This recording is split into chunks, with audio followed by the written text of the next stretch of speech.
Hello and good morning all of you. Daily news के परिवार में एक बार फिर से आपका स्वागत है। हम आज देखेंगे आज के महत्वपूर्ण करेंट अफेयर और उससे रिलेटेड जो भी एक्स्ट्रा फैक्ट है उसको देखेंगे। आज हमारा दिनांक है 29 जुलाई 2020।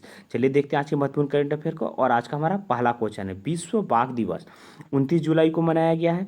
इस वर्ष इसका स्लोगन क्या था? आपके पास चार ऑप्शन दिए गए हैं और आपका सही जवाब होगा option C, their survival is in our hand. इसका मतलब इनका सर्वाइवल हमारे हाथों में, हम चाहे तो इन्हें संरक्षित कर सकते हैं। बाघ हमारा राष्ट्रीय पशु है। हम ग्लोबल टाइगर डे क्यों सेलिब्रेट करते हैं? बाघों की लगातार संख्या घट रही है, तो इसके बारे में, इसके संरक्षण के बारे में जागरूकता फैलाने के लिए विश्व टाइगर दिवस यानी विश्व बाघ दिवस को मनाया जाता है। और 29 जुलाई को ही क्यों मनाया जाता है? क्योंकि 29 जुलाई 2010 को रूस के सेंट पीटर्सबर्ग में एक टाइगर समिट हुआ था, जो लगातार बाघों की घटती संख्या के कारण एक टाइगर समिट हुआ था। और उसमें यह भी देखा गया, उसमें यह भी निर्णय लिया गया कि जिस देश में बाघ हैं वो सभी 2022 तक अपने बाघों की संख्या को जितना है उसका डबल कर लेंगे। एक रिपोर्ट आया हुआ था जिसे हमारे केंद्रीय पर्यावरण मंत्री प्रकाश जावड़ेकर ने प्रस्तुत किया। इसके अनुसार विश्व में जो भी टाइगर है उसका 70% बाघ हमारे भारत में पाया जाता है। भारत में अभी लगभग 3000 के करीब में बाघ है और सबसे अधिक संख्या एमपी यानी मध्य प्रदेश में है। आगे बढ़ेंगे, दूसरे क्वेश्चन को देखेंगे।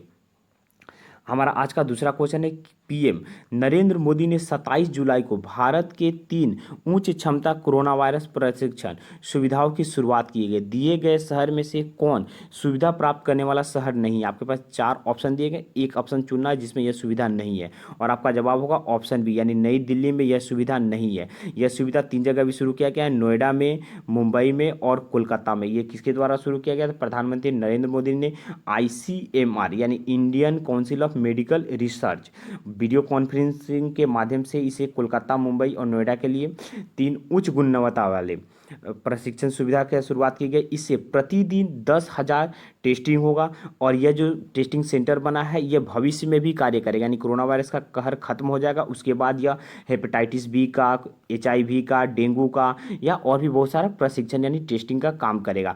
आईसीएमआर का स्थापना 1911 में हुआ था। IRFA के रूप में इसकी स्थापना हुई थी, लेकिन 1949 में यह ICMR के नाम से फिर से स्थापित हुआ। इसका हेडक्वार्टर नई दिल्ली में और इसके सेक्रेटरी श्रीराम भार्गव हैं और इसकी पेरेंट ऑर्गेनाइजेशन है ministry of health and family. आज का तीसरा क्वेश्चन काफ़ी महत्वपूर्ण क्वेश्चन है, केंद्रीय ई लर्निंग कार्यक्रम स्वयं प्रभा किस केंद्रीय मंत्रालय की एक पहल है? चार ऑप्शन दिए गए, सही जवाब होगा ऑप्शन सी यानी ministry of HRD, Ramesh Pokhriyal Nishank ji की जो मंत्री हैं उनका एक पहल है। इसमें क्या, इसकी बारे में बतला देते हैं कि यह एक DTH चैनल, जिसमें 32 DTH चैनल की तरफ से यह एक एजुकेशनल 32 DTH चैनल है, उसके माध्यम से इसमें निःशुल्क छात्रों को पढ़ाया जाएगा। इसमें 4 घंटे की क्लास आएगी जो डेली नहीं 4 घंटे की, और इस क्लास को दिन में 5 बार कम से कम इसको रिपीट किया जाएगा कि सभी बच्चे अपने अपने सुविधा के अनुसार इसे देख सकेंगे। इसे GSAT-15 सैटेलाइट के प्रयोग करके इसे किया जाएगा और यह 24x7 कार्य करेगा, यानी सप्ताह के 7 दिन और पूरा 24 आवर कार्य करेगा। आगे बढ़ेंगे, अपने अगले क्वेश्चन को देखेंगे और आज का हमारा चौथा क्वेश्चन काफ़ी महत्वपूर्ण क्वेश्चन है। आम जनता के लिए भारत मौसम विभाग यानी IMD द्वारा शुरू किए गए मौसम पूर्वानुमान एक मोबाइल ऐप लॉन्च किया गया, इसका नाम बताना है। सबसे पहले IMD का फुल फॉर्म देख लेंगे, इंडिया मेट्रोलॉजिकल डिपार्टमेंट। चार ऑप्शन दिए गए, सही जवाब होगा ऑप्शन, यानी ऐप्स का नाम भी क्या है? मौसम है। इस ऐप्स को हमारे पृथ्वी विज्ञान मंत्री हर्षवर्धन जी ने इसे लॉन्च किया हुआ है। इस ऐप से करीब भारत के हम लोग 200 शहरों के मौसम संबंधी जो भी जानकारी होती है, जैसे तापमान क्या है, नमी का स्तर क्या है, हवा की रफ्तार क्या है, हवा की दिशा क्या है, सभी जानकारी हम प्राप्त करेंगे। इससे पिछले 24 घंटा के अंदर की जो जानकारी है वो भी इसमें रहेगा, उसे भी आप देख सकते हैं। और यह ऐप एंड्रॉयड के प्ले स्टोर और एप्पल के। आगे बढ़ेंगे अपने अगले क्वेश्चन की तरफ और आज का हमारा पांचवा question, the India way strategy for an uncertain world के पुस्तक के लेखक कौन है? चार ऑप्शन दिए गए हैं और आपका सही जवाब होगा ऑप्शन डी यानी एस जयशंकर, हमारे विदेश मंत्री जो हैं वो इस पुस्तक के लेखक है। एस जयशंकर ने पुस्तक का विमोचन किया और इस पुस्तक में उन्होंने भारत के विदेश नीतियों की 3 बड़ी गलतियों के बारे में बताया। इनके अनुसार पहली गलती 1947 में जब भारत का विभाजन हुआ तो भारत के विभाजन के साथ साथ जनसंख्या के साथ साथ राजनीतिक तरीका से भी भारत छोटा हो गया। इनका दूसरा मानना है कि भारत की आर्थिक सुधार में काफ़ी देरी हुई। हमारी आर्थिक सुधार चीन के आर्थिक सुधार से 15 वर्ष पीछे हुआ, और परमाणु का जो विकल्प है इसको भी करने में हम लोग को काफ़ी लंबा समय आया था। इनके अनुसार से ये 3 गलतियाँ इसी के बारे में इन्होंने अपने पुस्तक में लिखा हुआ है। आगे बढ़ेंगे, आज के छठे क्वेश्चन को देखेंगे। किस भारतीय जलवायु कार्यकर्ता को संयुक्त राष्ट्र के द्वारा समूह कलाकार के रूप में नामित किया गया? 4 ऑप्शन दिए गए, सही जवाब होगा ऑप्शन ए यानी अर्चना सोरेंग। अर्चना सोरेंग उड़ीसा के आदिवासी बहुल क्षेत्र सुंदरगढ़ जिले की हैं। यह दुनिया को जलवायु परिवर्तन के संकट से उबरने के उपाय बतलाएंगे। दुनिया के 7 युवाओं में से एक युवती, 7 युवा हैं, उसमें से एक ये भी है। इन्हें संयुक्त राष्ट्र के महासचिव एंटोनियो गुटेरेस ने नामित किया हुआ है। संयुक्त राष्ट्र की स्थापना 24 अक्टूबर 1945 ईस्वी को हुआ था। इसका हेडक्वार्टर न्यूयॉर्क में है और इसमें सदस्य देशों की संख्या 193 है। संयुक्त राष्ट्र की स्थापना सेकेंड वर्ल्ड वार के बाद हुआ था कि विश्व में ऐसी फिर से कोई वर्ल्ड वार ना होगा, इसलिए एक ऐसी संगठन होना चाहिए, वो संस्था थी संयुक्त राष्ट्र। आगे बढ़ेंगे, देखेंगे आज के 7वें क्वेश्चन की तरफ। भारतीय वायुसेना के कमांडरों का सम्मेलन 22 से 24 जुलाई 2020 के बीच आयोजित किया गया था। इस सम्मेलन का क्या विषय था?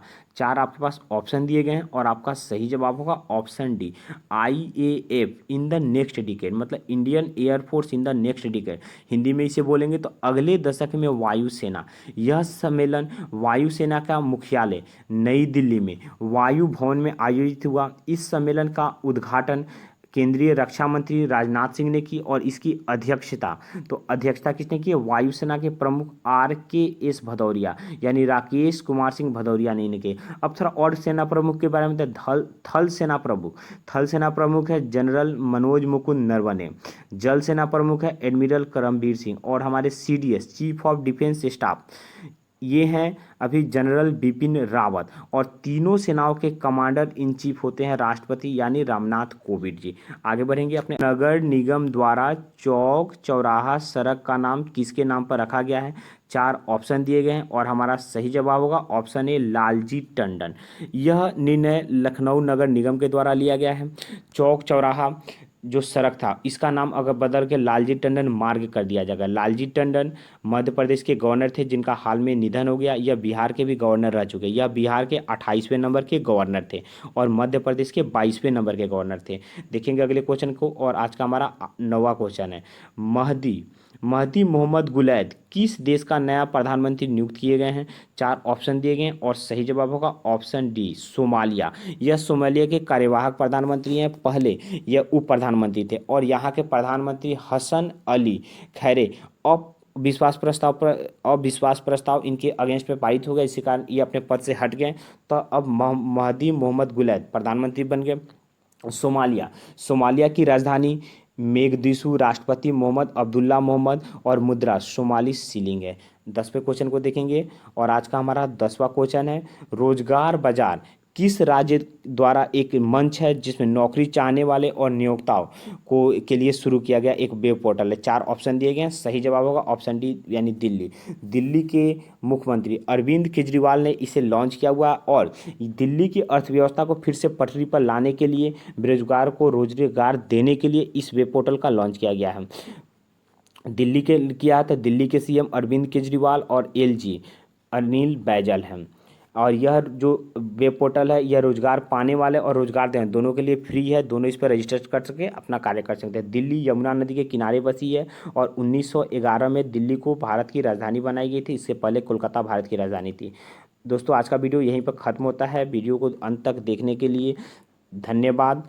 अगर आपको वीडियो का PDF चाहिए तो आप टेलीग्राम ग्रुप से वीडियो का PDF ले लेंगे, क्योंकि टेलीग्राम ग्रुप का लिंक वीडियो के डिस्क्रिप्शन में दिया गया है। चैनल पर नए होंगे तो चैनल को सब्सक्राइब कर लेंगे। ये चैनल आपको काफ़ी मदद करेगा। ये चैनल डेली करंट अफेयर के साथ इंपॉर्टेंट टॉपिक, एग्जाम से रिलेटेड जो भी नोटिफिकेशन या एग्जाम के रणनीति में सब में आपका मदद करेगा। यह चैनल सभी सिलेक्टेड कैंडिडेट के द्वारा चलाया जाता है। अगर आपको एग्जाम से रिलेटेड कोई नॉलेज चाहिए, कोई रणनीति चाहिए तो आप हमें फेसबुक पर, इंस्टाग्राम पर या वीडियो के कमेंट बॉक्स में मैसेज कर सकते हैं। आपका दिन शुभ हो।